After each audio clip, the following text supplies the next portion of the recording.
Hi and welcome to Z Games. Recorded live at 4ZZZ Studios in Brisbane and broadcast nationally over the Community Radio Network, Z Games brings you the latest gaming news, reviews and interviews from across Australia and around the world. You're listening once again to Z Games, your favourite radio show that has anything to do with the video games industry.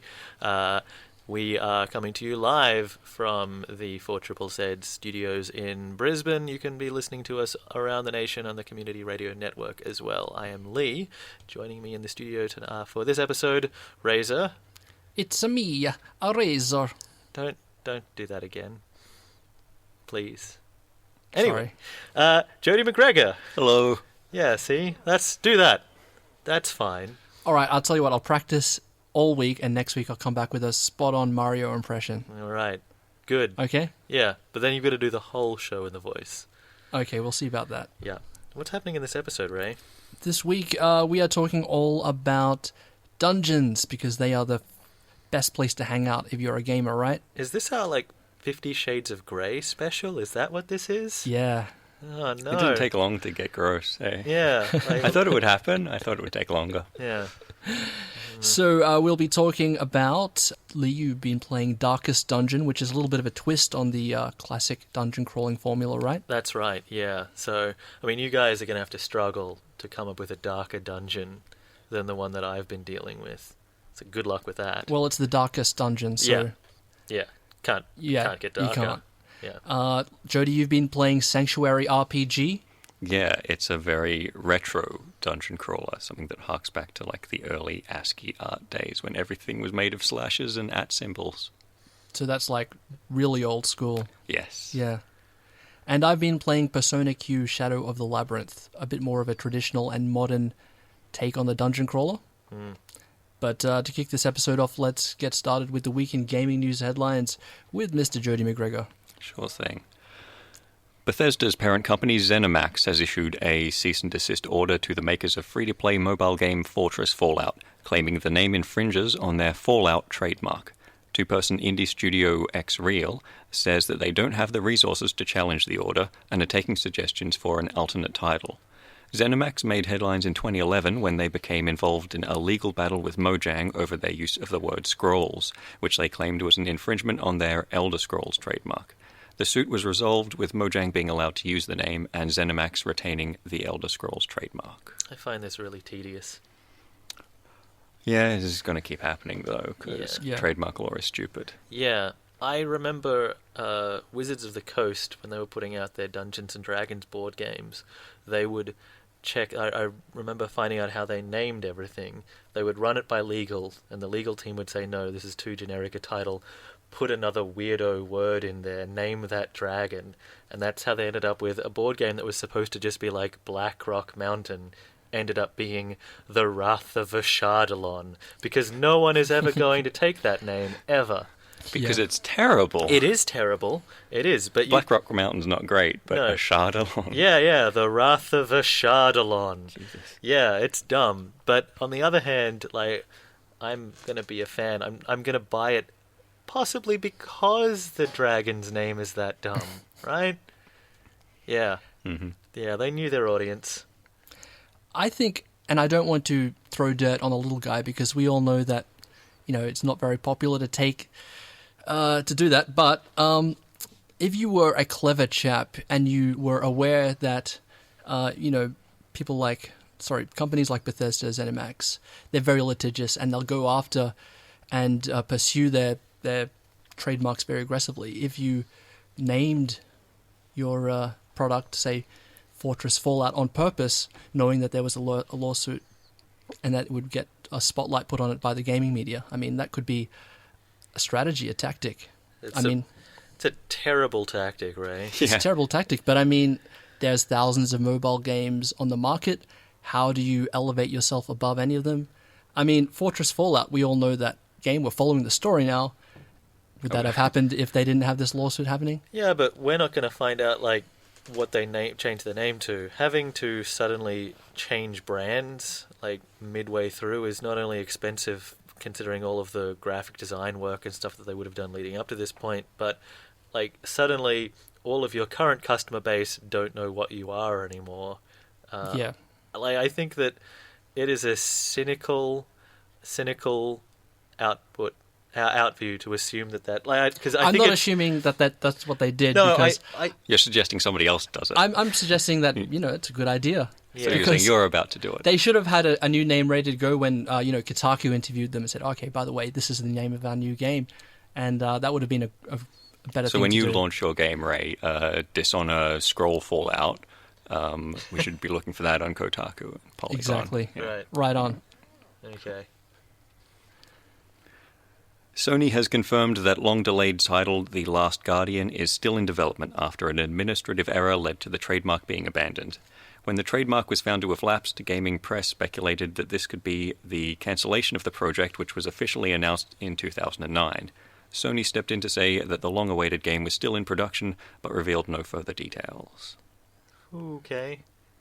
Pretty certain that kid and that kitten are both adults now in the trailer. Yeah. I mean, this program that you're listening to right now, it's Australia's longest running gaming radio show. And we launched in 2010. Now, this game was announced in 2009. That kitten is older than us. Yeah. I mean, just to give you an example of the time frame we're dealing with, like, it's hard to care about a game that was that was announced in 2009 and we haven't seen much past the initial reveal. If it wasn't for the fact that the guys who are working on The Last Guardian that were responsible for awesome games like Eco and Shadow of the Colossus, I mean, no one would care. But those two games are such, awesome games that, I mean, there's a few diehard fans of those games that are just waiting and waiting and waiting and waiting for this to come out. And even those guys must be jaded as hell by now. Yeah, I wish it came out when we were excited about it. But that's all I've got. Yeah. I mean, it's there with Half-Life 3 as one of those mythical games that probably won't ever get released.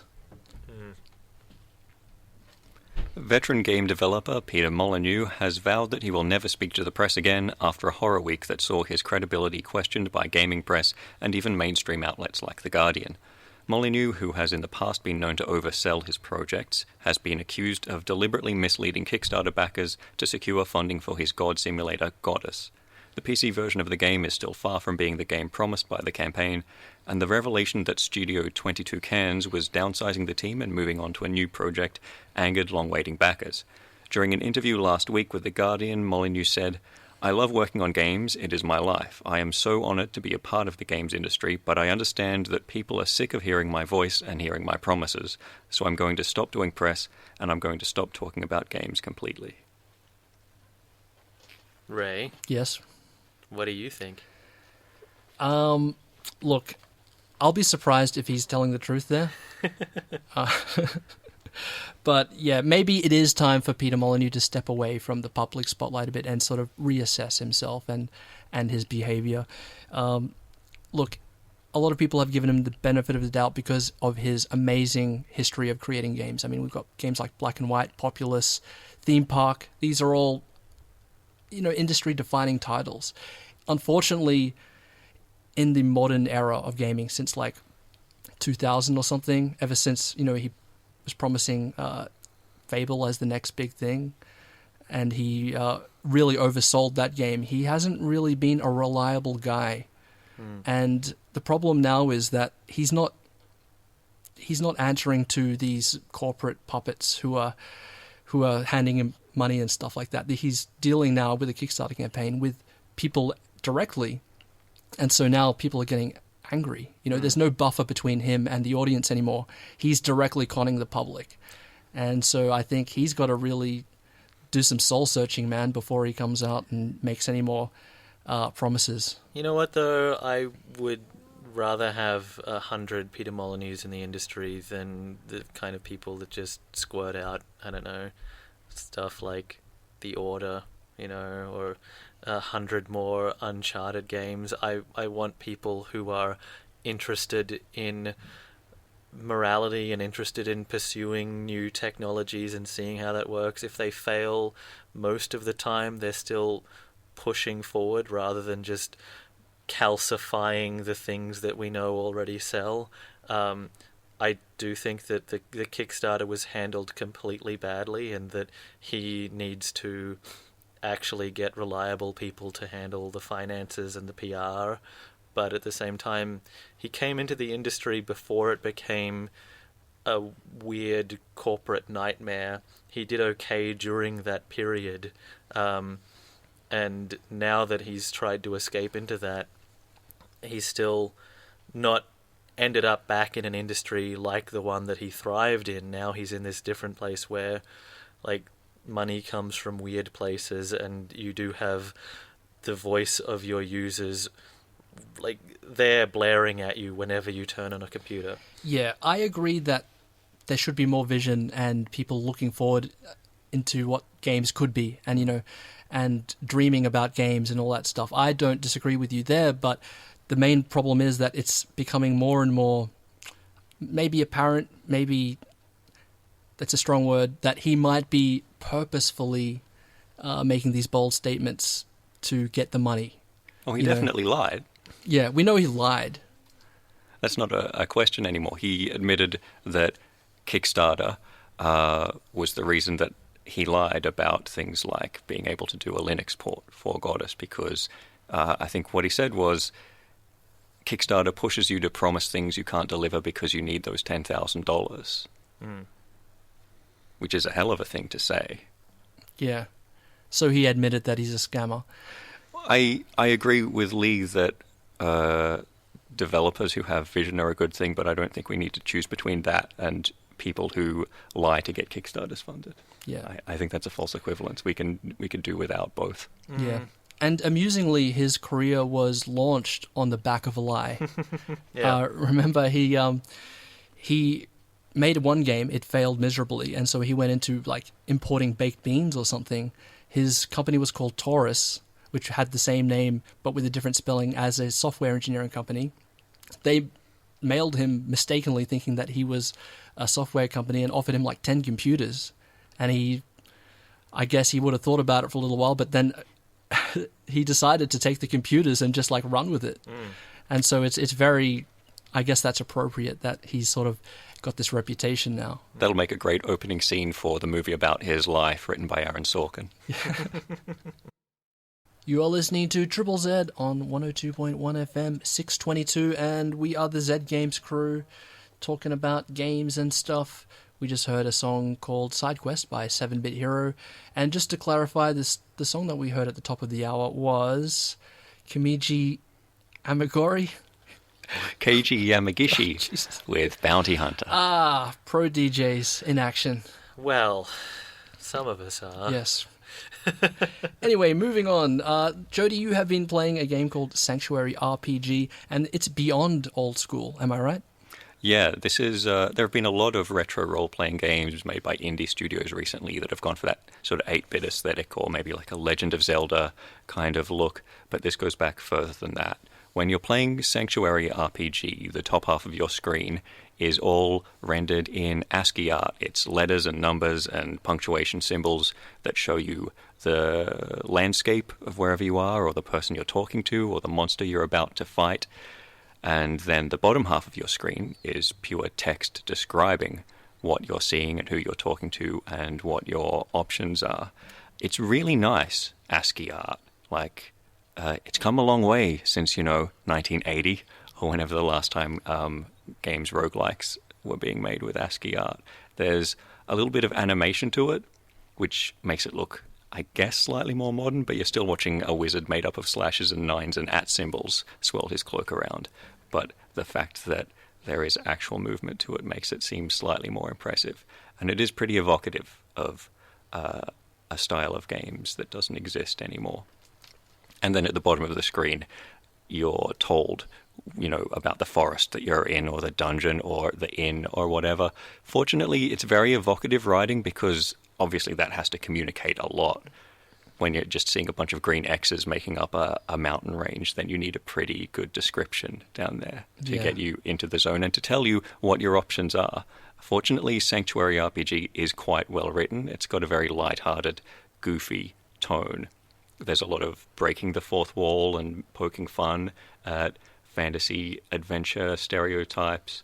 and there's a guy who exists to tell you how your abilities work, who apologizes for the wall of text he's about to hit you with right before hitting you with a wall of text telling you how your ultimate attacks work, which just fills your entire screen with just paragraphs of information about how the combat system works. It's funny, which is a definite plus, and it uses the old-fashioned elements of it in ways that are kind of new. Like, for instance, hidden in that ASCII artwork, there will sometimes be X's and 8s, and when you see one of those, it might lead towards a secret. So down the bottom of the screen, you have maybe 4 options, whether you want to press 1 to go left, press 2 to enter the city, whatever. But you can also press X or 8 if you see one hidden in that artwork. Ah. You might see an X in the middle of the forest, and that will lead you to a secret cave if you enter it. Or maybe one of the doors has an 8 in it, and that leads you into a building in the city where there's some kind of secret for you to find, which is a really cute idea. I like that element of it a lot. It's a bit of a hidden object kind of thing as well there, I guess. Yeah. And also, there's a camp that you can visit in between your adventures, which kind of reminds me of, how in Dragon Age Origins you have the camp you can go back to and there's the fire and everybody has their tent around it. Because they don't have to, provide artwork for it. Instead, what you get is this entire village that just somehow follows you around, basically. There's a tavern, a temple, an arena with this mad gladiator who runs it and always wants to set you up with fights to make you beefier. You have your own blacksmith who just somehow appears with you. Even in dungeons, you can just duck back to check what the blacksmith has to sell you. Your own market. And a library. This is a ridiculous list of things and buildings and characters you can talk to who are just always there, no matter what you're doing. Do you have a bag of holding? Is that where all these people are? It's never explained. Okay.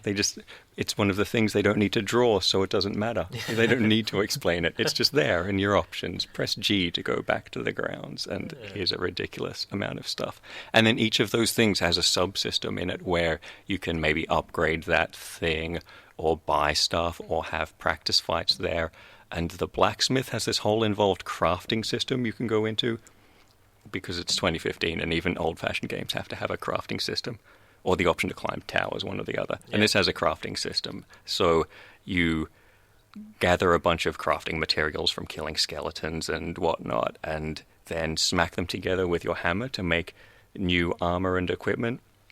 You have like a bunch of bars all just made up of brackets which represent durability and heat, and you have to choose between hitting it hard or soft or medium. And like if you hit it too hard, then it'll heat up too much, but if you go too soft, then it won't be durable enough. And it's this ridiculously involved balancing game that is just the tiniest little thing hidden in a submenu of a submenu of this game. It's really bizarre how much effort they've put into all of these tiny little mechanical elements of the game.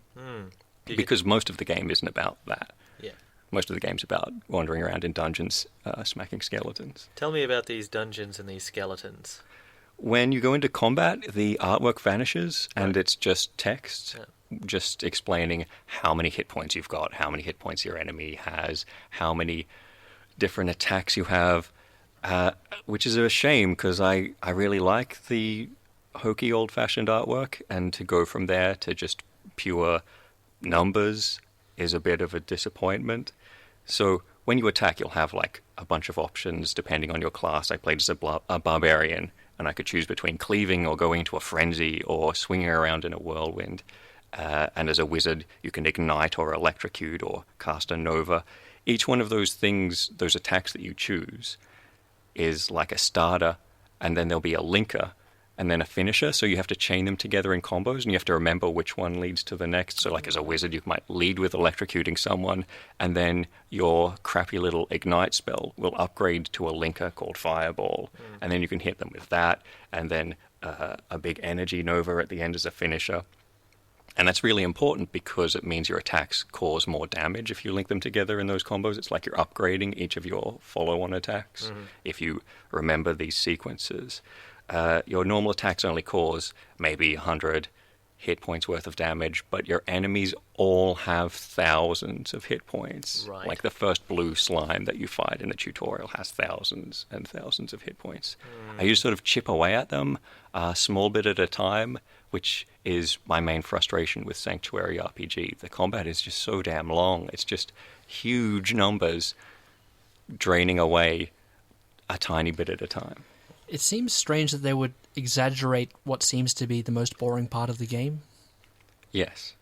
In a game that's making fun of the cliches of role-playing games, to wholeheartedly embrace one of the most tedious cliches of the genre is a really weird thing. It's so funny the rest of the time, and it just dumps you in combat, and it's all just, here's some maths for you to do for 15 minutes, which is odd. It reminds me of Cthulhu Saves the World, which was a really funny sort of parody of JRPGs where you were the Dark Lord Cthulhu who had been cursed and sent on a really dumb fantasy quest, which made you save the world, even though you really wanted to destroy the world. And it was really funny, and it poked sort of fun at a lot of the cliches of the genre, and then it dumped you into its combat system, which was just like Final Fantasy, only less fun.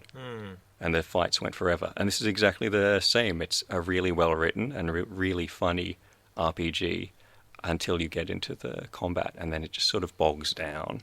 Maybe it's some sort of Poe's law thing where it's like a satire so subtle it's just indistinguishable from the thing that it's sending up. Yeah, maybe. Yeah.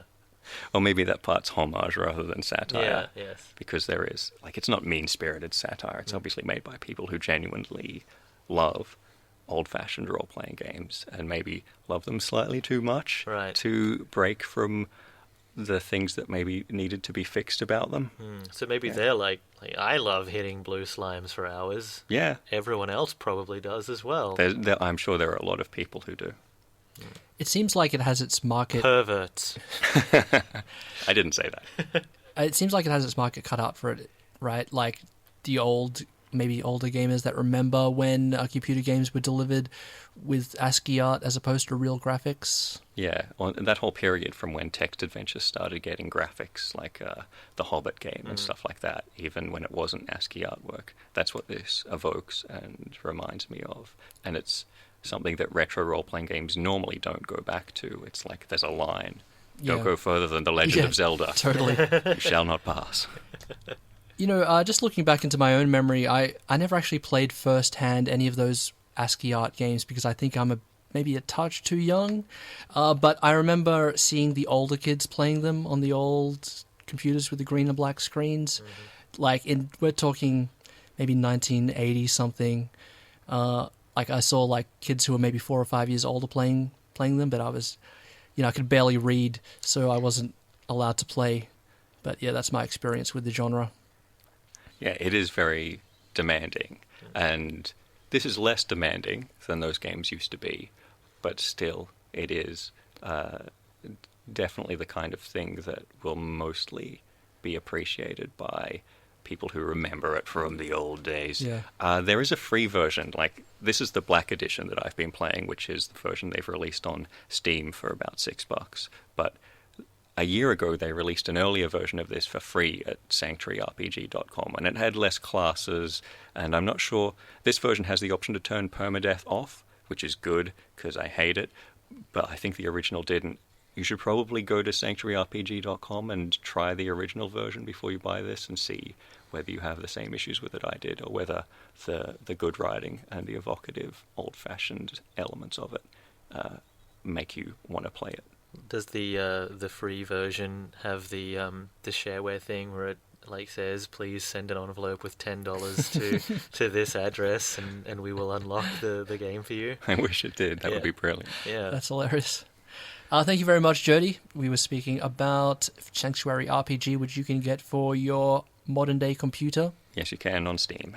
So, Lee, you've also been down some dungeons, but yours have been the darkest dungeons. That's right. You've been playing an early access game called Darkest Dungeons. That's right, I have, yes. Darkest Dungeons is it was a Kickstarted game, actually, by Red Hook Studios, and the conceit is that there is a manor that your family owns, and like all manors, someone in their dug too deep, too ambitiously, and unearthed a terrible horror underneath, and so now you have been called back to the family home to send endless adventurers down there, hoping to defeat the great and terrible evil at the bottom of the darkest dungeon.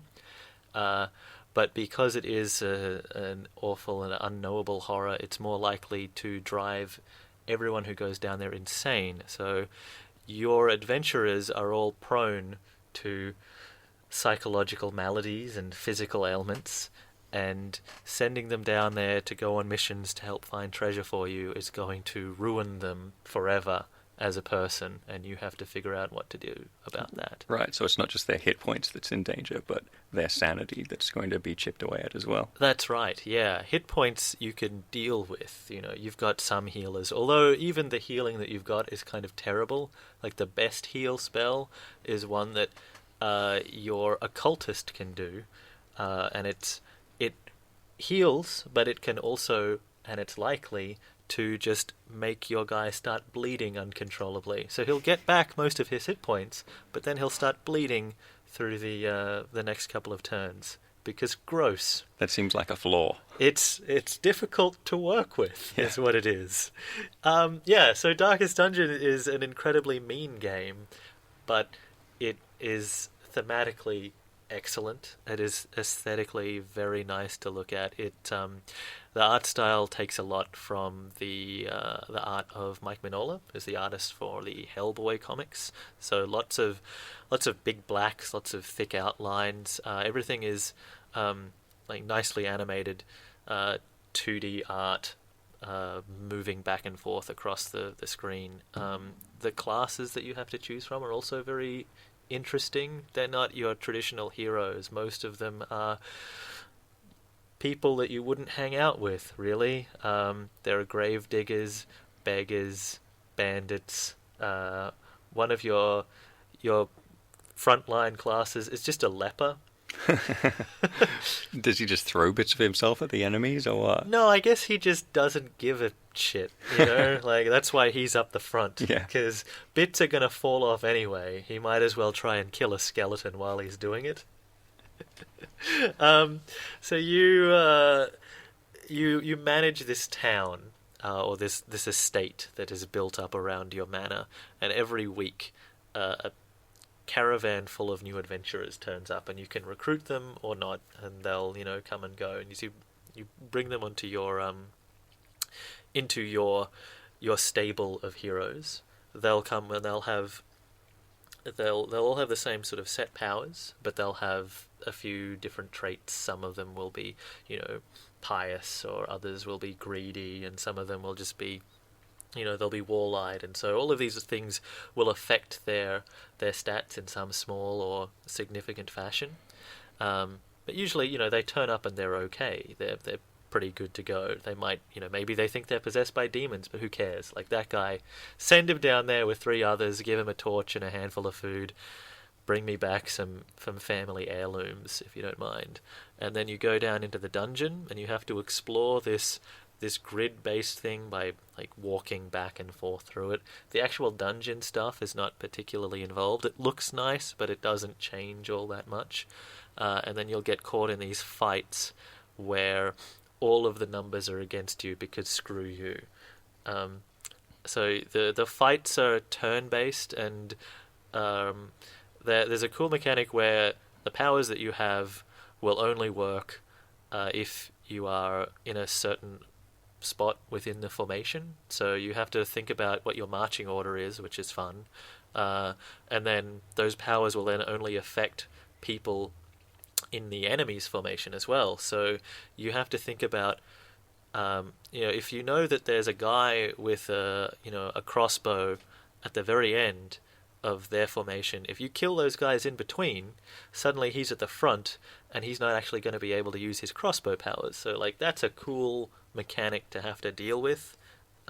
That's really fun, and there are some powers that will completely screw up your formation or theirs. If you get surprised, your guys will be suddenly out of alignment, and so the healer that you had up the back is now there in the front, and maybe they don't have a power that works from there, and maybe you have to either skip the turn with them or shuffle them around. If you skip a turn, they're going to take psychological damage because, once again, the game is like, screw you. So when you take psychological damage, Yeah. do you just go crazy right there in the middle of a fight? How does that work? You have a bar that slowly fills up with psychological damage, and so you might encounter enemies that they do 1 point of damage by splashing you with gross blood from a cup that they've got, but also that's truly horrifying and will do a massive amount of psychological damage. If your bar fills up while you're in there, your guy will suddenly be tested.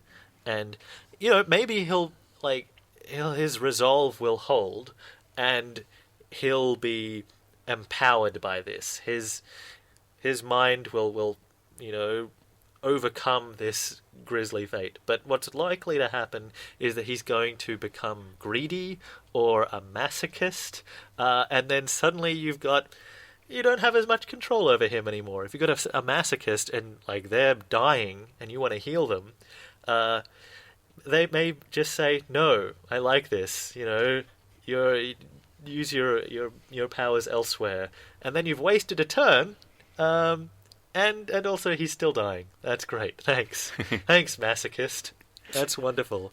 Maybe there's a greedy guy. Maybe your healer is suddenly, they're paranoid, and so they won't heal the party, because they suspect that the party is planning to kill them anyway. So you will lose control of your guys over this every now and then, even if you're trying to feed them, they'll just no food, you've poisoned this.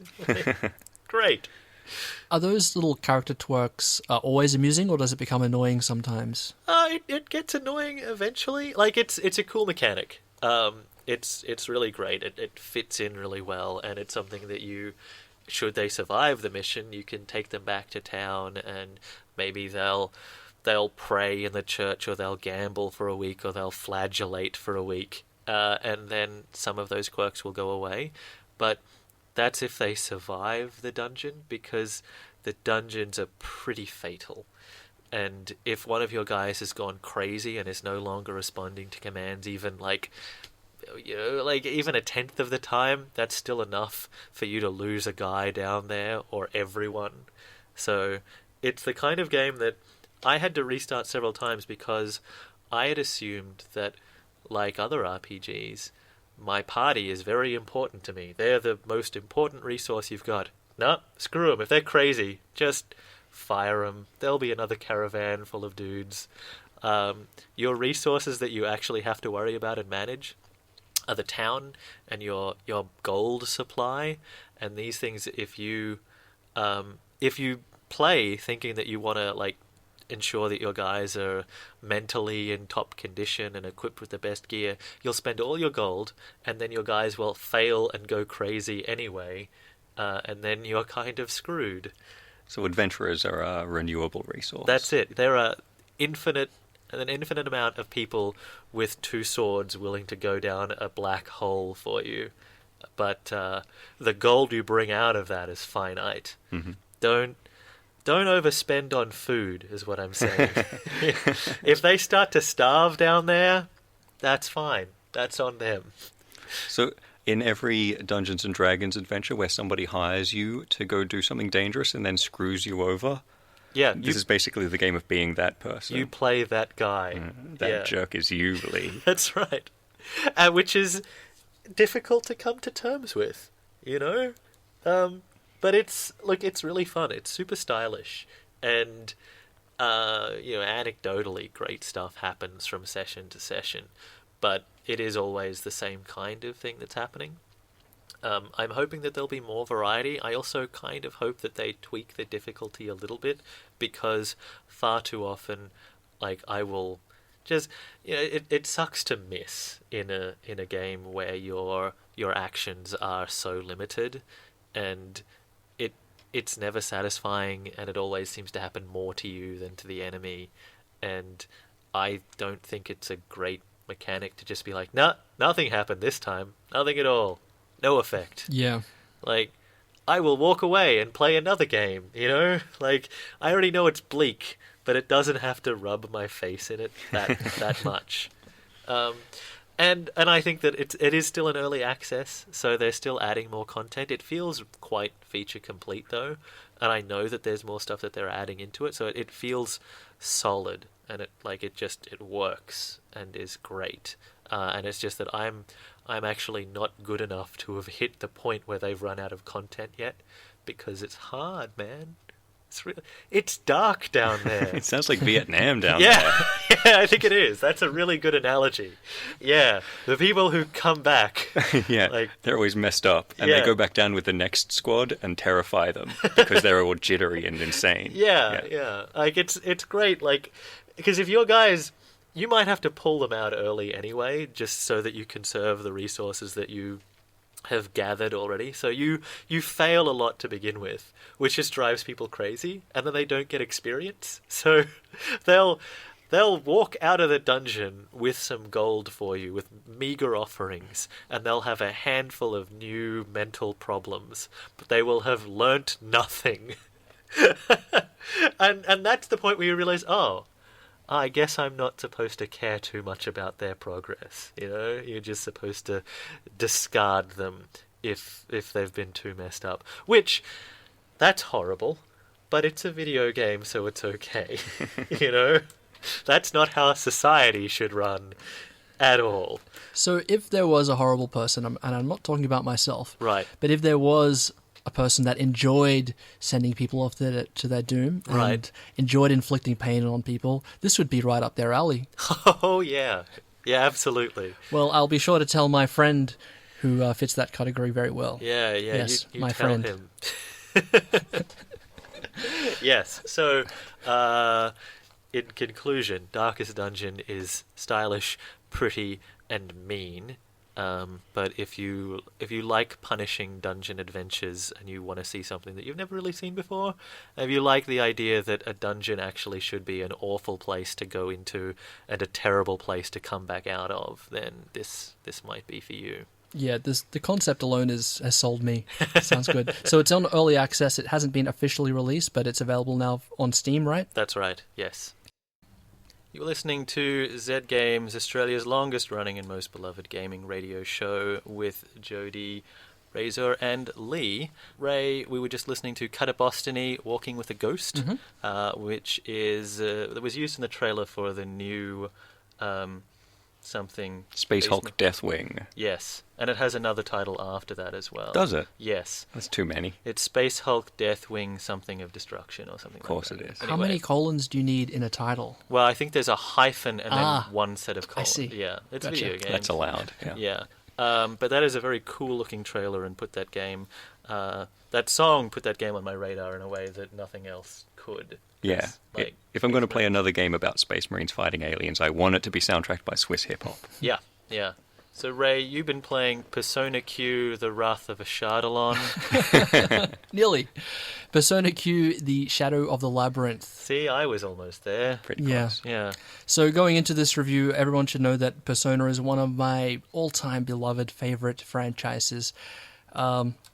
Now, the last numbered Persona game we had came out in 2008 or 2009 here in the West. It was Persona 4, and very excited for Persona 5, which is scheduled for release at the end of this year That looks slick. in Japan. Looks awesome. Now, they have been milking the hell out of Persona in the meantime.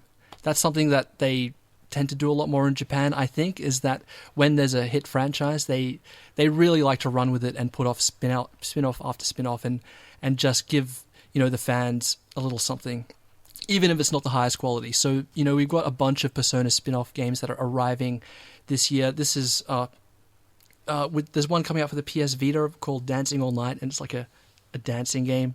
And anyway, late last year they put out this 3DS one, which is the one I've been playing, which looks like it could be the most enjoyable. But yeah, it's basically, if you imagine a Doctor Who special where all of the doctors came together for like one last final mission, and everyone was feeling good, and it was just like, just serving the fans in that way. It's pretty much that, because you've got the cast from Persona 3 and the cast from Persona 4 coming together via some magical means. To fight the Daleks. To fight the Daleks, yeah. And they basically have to go through, like these dungeons in the first person and clear them out. But and it's hardcore dungeon crawling, but the joy is really in seeing the characters from the two different games interact. Mm-hmm. So for fans like me, it's a wet dream, essentially. Is it? Why did you go there at this point? Why? I was going to ask you a question. Now I'm grossed out.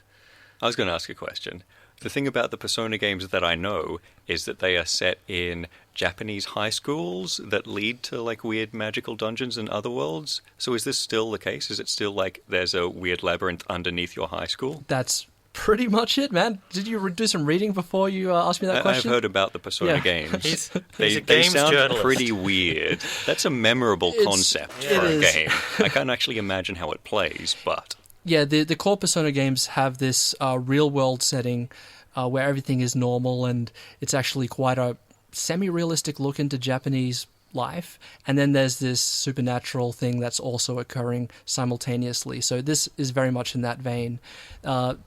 There's been a portal that's opened up to an alternate version of the universe where these two casts of characters can interact, and it's basically just a bit of magic mumbo jumbo. Yeah. So is it working out like your slash fiction, or is it going in a different direction? It's pretty much that. Right. Like there's playful interactions between two characters that shouldn't be in the same universe, and it's fun in that way. Okay. So it is a bit like slash fiction, but it's well done. What kind of monsters do Japanese high schoolers in an alternate dimension fight? All sorts, but they're really bizarrely designed. So you've got like, I don't know, chairs with mouths on them, and I'd be afraid of that. those car horns that used to be on the side of Model T Fords that you had to squeeze. Monsters that look like that. It's all crazy. Okay. Yeah, and you sort of have to go through these labyrinths that are really intricately designed and huge. And the thing is that you don't have a map. You have to draw the map yourself using the stylus, which is kind of cool. It's kind of, you feel like you're on this big adventure, and you're like a, what do you call someone who draws a map, Jody? Cartographer. Yeah, you feel like you're one of those guys. So, Ray, this is a big game, and you're going to come back and tell us about this next week? Maybe. Yeah? It's a 60-hour slog. Well, get back to work, buddy. Yeah, so we got to get out of here. I played far less than that, so yeah, those are my first impressions. Shaping up to be quite enjoyable so far, but I'll come back next time and tell you guys how that works out. And that's going to bring us to the end of this week's episode of Z Games, guys. As usual, thanks for tuning in. We'll catch you next week at the same time. Take care, guys. Bye. Bye.